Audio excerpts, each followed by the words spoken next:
I will quit carnivore if this one condition is met. But before I explain what that is, you should know. This video is in response to something I saw recently.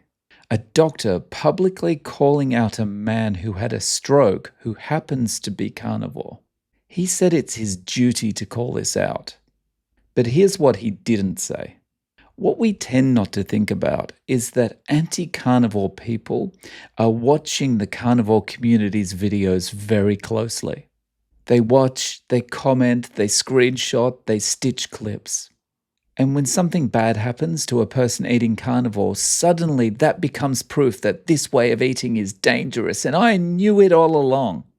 Never mind that non-carnivores have strokes and heart attacks every day.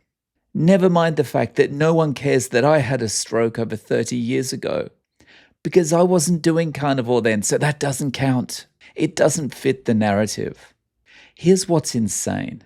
They say things like, carnivores are having strokes, as if that settles the matter. But let me ask you this. If someone on a plant-based diet has a stroke or a heart attack, do they rush to condemn the plants? If someone on a standard Western diet has a stroke or a heart attack, do they blame the food pyramid? No. But the second someone eating a carnivore diet has a health issue, it's carnivore's fault. No questions, no context, just outrage. I know what it's like to be misled. I followed the guidelines, I did what I was told. Lean meats, whole grains, vegetable oils, low fat, low calorie, 6 meals a day. I trusted the experts. It didn't work. It didn't work for me. It doesn't work for millions of people. Fool me once, shame on you. Fool me twice, shame on me. Here's what the doctors and critics are missing.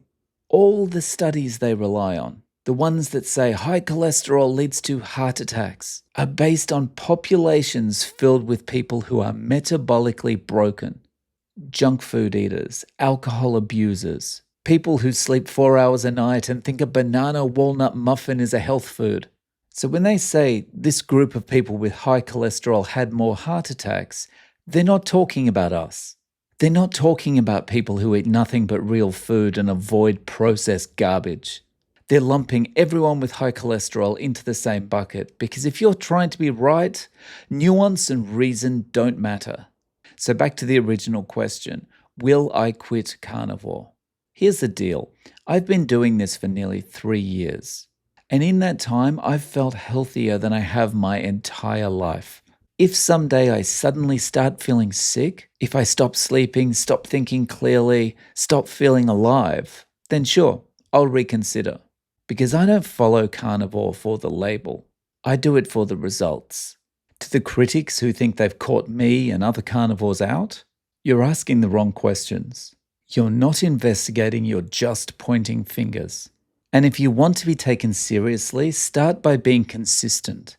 Because carnivores aren't the only people who get sick. And if it makes you feel uncomfortable, good. Maybe you need to start asking yourself why. And to find out how we got here, check out this video next.